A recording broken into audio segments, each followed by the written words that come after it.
Count of Monte Cristo by Alexandre Dumas. Chapter 39. The Guests. In the house in the Rue du Helder, where Albert had invited the Count of Monte Cristo, everything was being prepared on the morning of the 21st of May to do honor to the occasion. Albert de Morcerf inhabited a pavilion situated at the corner of a large court, and directly opposite another building in which were the servants' apartments. 2 windows only of the pavilion faced the street. 3 other windows looked into the court, and 2 at the back into the garden. Between the court and the garden, built in the heavy style of the imperial architecture, was a large and fashionable dwelling of the Count and Countess de Morcerf. A high wall surrounded the whole of the hotel, surmounted at intervals by vases filled with flowers, and broken in the center by a large gate of gilded iron, which served as the carriage entrance. A small door, close to the lodge of the concierge, gave ingress and egress to the servants and masters when they were on foot. It was easy to discover that the delicate care of a mother, unwilling to part from her son, and yet aware that a young man of the Viscount's age required the full exercise of his liberty, had chosen this habitation for Albert.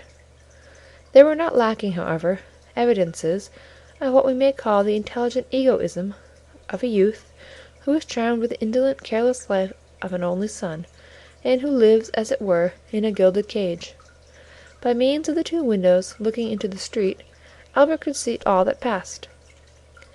The sight of what is going on is necessary to young men, who always want to see the world traverse the horizon, even if that horizon is only a public thoroughfare.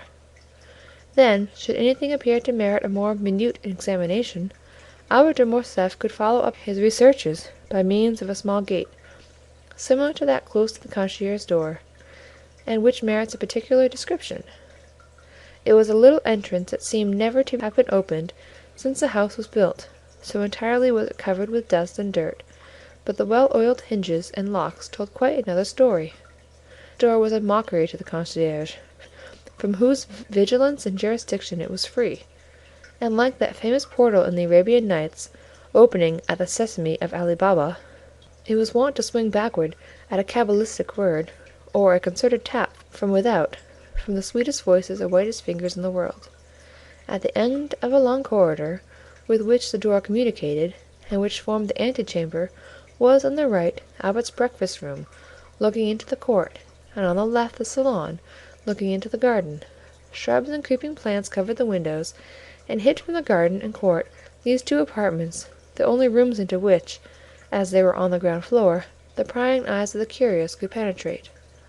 On the floor above were similar rooms, with the addition of a 3rd, formed out of the antechamber.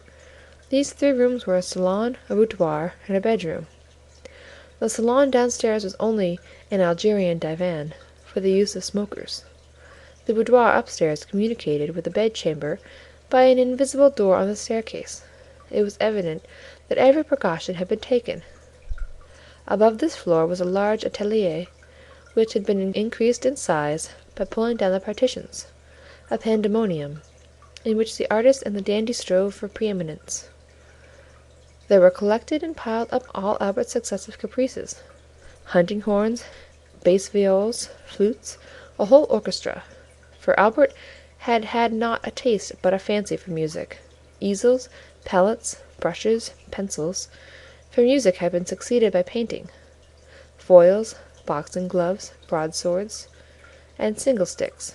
For following the example of the fashionable young men of the time, Albert de Morcerf cultivated, with far more perseverance than music and drawing, the 3 arts that complete a dandy's education, for example, fencing, boxing, and single-stick, and it was here that he received Grisier, Cook, and Charles le Boucher. The rest of the furniture of this privileged apartment consisted of old cabinets filled with Chinese porcelain and Japanese vases, Luca della Robbia, faience, and Palissy platters, of old armchairs, in which perhaps had sat Henry IV., or Sully, Louis XIII., or Richelieu. For 2 of these armchairs, adorned with a carved shield, on which were engraved the fleur-de-lis of France, on an azure field, evidently came from the Louvre, or at least some royal residence. Over these dark and sombre chairs were thrown splendid stuffs, dyed beneath Persia's sun, or woven by the fingers of the women of Calcutta or of Chandernagore. What these stuffs did there, it was impossible to say. They awaited, while gratifying the eyes, a destination unknown to their owner himself. In the meantime they filled the place with their golden and silky reflections. In the centre of the room was a roller and Blanchette baby grand piano in rosewood, but holding the potentialities of an orchestra in its narrow and sonorous cavity, and groaning beneath the weight of a chefs d'oeuvre of Beethoven, Weber, Mozart, Haydn, Grétry, and Porpora. On the walls, over the doors, on the ceiling, were swords, daggers, mallet creeses, maces, battle axes, gilded damasks and inlaid suits of armor, dried plants, minerals, and stuffed birds, their flame-colored wings outspread in motionless flight, and the beaks forever open. This was Albert's favorite lounging place. However, the morning of the appointment, the young man had established himself in the small salon downstairs. There, on a table, surrounded at some distance by a large and luxurious divan, every species of tobacco known, from the yellow tobacco of Petersburg to the black of Sinai, and so on along the scale from Maryland and Puerto Rico. Latakia was exposed in pots of crackled earthenware, of which the Dutch were so fond. Beside them, in boxes of fragrant wood, were ranged, according to their size and quality, puros, regalias, Havanas, and Manilas, and in an open cabinet a collection of German pipes, of chibouks, with their amber mouthpieces ornamented with coral, and of narghiles, with their long tubes of Morocco, awaiting the caprice or the sympathy of the smokers. Albert had himself presided at the arrangement, or rather the symmetrical derangement, which, after coffee, the guests at a breakfast in modern days love to contemplate through the vapor that escapes from their mouths, and descends in long and fanciful wreaths to the ceiling. At 9:45, a valet entered. He composed with a little groom named John, and who spoke only English, all Albert's establishment, although the cook of the hotel was always at his service, and on great occasion the Count Sacher also. This valet, whose name was Germain, and who enjoyed the entire confidence of his young master, held in one hand a number of papers, and in the other a packet of letters, which he gave to Albert. Albert glanced carelessly at the different missives, selected two written in a small and delicate hand, and enclosed in scented envelopes, opened them and perused their contents with some attention. "How did these letters come?" said he. "One by the post. Madame Danglars' footman left the other." "Let Madame Danglars know that I accept the place she offers me in her box. Wait. Then, during the day, tell Rosa that when I leave the opera I will sup with her as she wishes. Take her 6 bottles of different wine, Cyprus, sherry, and Malaga, and a barrel of Ostend oysters. Get them at Borel's, and be sure to say they are from me. At what o'clock, sir, do you breakfast?" "What time is it now?" 9:45. "Very well. At 10:30, Debray will, perhaps, be obliged to go to the minister, and besides," Albert looked at his tablets, "it is the hour I told the count, 21st May, at 10:30, and though I do not much rely on his promise, I wish to be punctual. Is the countess up yet?" "If you wish, I will inquire." "Yes. Ask her for one of her liqueur célérettes, mine is incomplete, and tell her I shall have the honor of seeing her about 3 o'clock, and that I request permission to introduce someone to her." The valet left the room. Albert threw himself on the divan, tore off the cover of 2 or 3 of the papers, looked at the theatre announcements, made a face seeing they gave an opera and not a ballet, hunted vainly amongst the advertisements for a new tooth powder of which he had heard, and threw down, one after the other, the 3 leading papers of Paris, muttering, "These papers become more and more stupid every day." A moment after, a carriage stopped before the door, and the servant announced Monsieur Lucien Debray, a tall young man with light hair, clear gray eyes, and thin and compressed lips, dressed in a blue coat with beautifully carved gold buttons, a white neckcloth, and tortoiseshell eyeglass suspended by a silken thread, and which, by an effort of these superciliary and zygomatic muscles, he fixed in his eye, entered, with a half-official air, without smiling or speaking. "Good morning, Lucian, good morning," said Albert. "Your punctuality really alarms me. What do I say? Punctuality? You whom I expected last, you arrive at 5 minutes to 10, when the time fixed was half past. Has the ministry resigned?" "No, my dear fellow," returned the young man, seating himself on the divan. "Reassure yourself. We are tottering always, but we never fall, and I begin to believe that we shall pass into a state of immobility, and then the affairs of the peninsula will completely consolidate us." "Ah, true. You drive Don Carlos out of Spain." "No, no, my dear fellow, do not confound our plans. We take him to the other side of the French frontier, and offer him hospitality at Bourges." "At Bourges?" "Yes. He has not much to complain of. Bourges is the capital of Charles VII. Do you not know that all Paris knew it yesterday, and the day before it had already transpired on the Bourse, and Monsieur Danglars, I do not know by what means that man contrives to obtain intelligence as soon as we do, made $1 million. And you another order, for I see you have a blue ribbon at your buttonhole." "Yes, they sent me the order of Charles III," returned Debray carelessly. "Come, do not affect indifference, but confess you were pleased to have it." "Oh, it is very well as a finish to the toilette." "It looks very neat on a black coat buttoned up." "It makes you resemble the Prince of Wales or the Duke of Reichstadt." "It is for that reason you see me so early, because you have the order of Charles III. And you wish to announce the good news to me?"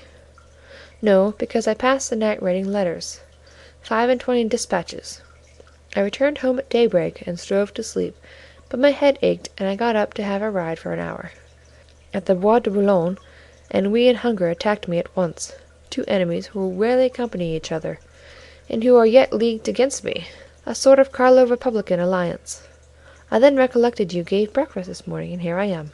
I am hungry, feed me; I am bored, amuse me."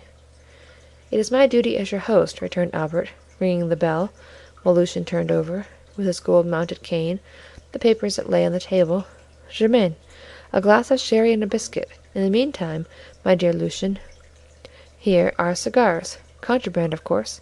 Try them, and persuade the minister to sell us such instead of poisoning us with cabbage leaves." "Peste! I will do nothing of the kind. The moment they come from government you would find them execrable.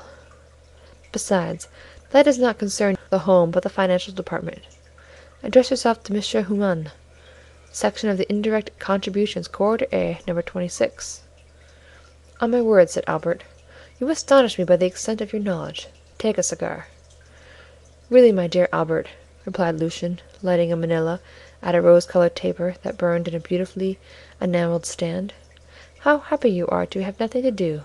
You do not know your own good fortune."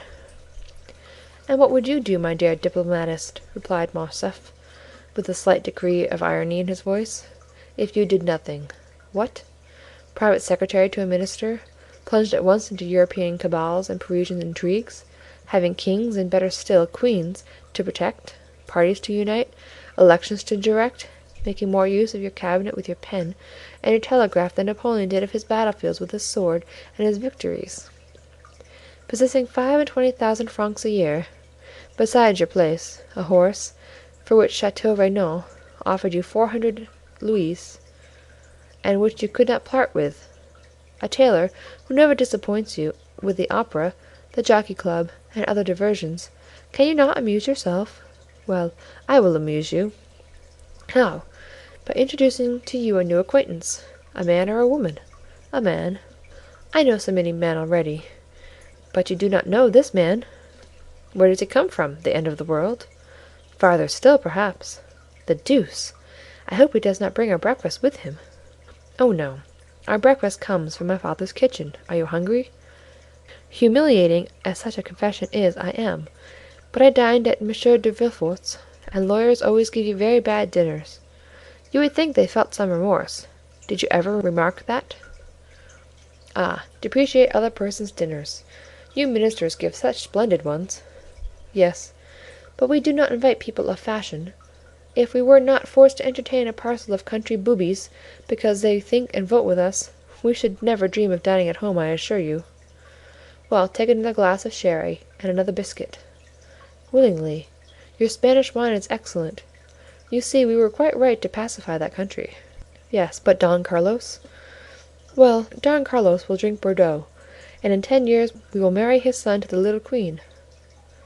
"You will then obtain the Golden Fleece, if you are still in the ministry." "I think, Albert, you have adopted the system of feeding me on smoke this morning." "Well, you must allow it is the best thing for the stomach. But I hear Beauchamp in the next room. You can dispute together, and that will pass away the time." "About what?" "About the papers." "My dear friend," said Lucian, with an air of sovereign contempt, "do I ever read the papers?" "Then you will dispute the more." "Monsieur Beauchamp," announced the servant. "Come in, come in," said Albert, rising and advancing to meet the young man. "Here is Debray, who detests you without reading you, so he says." "He is quite right," returned Beauchamp, "for I criticize him without knowing what he does. Good day, commander." "Ah, you know that already," said the private secretary, smiling and shaking hands with him. "Pardieu!" "And what do they say of it in the world?" "In which world? We have so many worlds in the year of grace 1838." "In the entire political world, of which you are one of the leaders. They say that it is quite fair, and that sowing so much red, you ought to reap a little blue." "Come, come, that is not bad," said Lucian. "Why do you not join our party, my dear Beauchamp? With your talents you could make your fortune in 3 or 4 years." "I only await one thing before following your advice; that is, a minister who will hold office for 6 months, my dear Albert.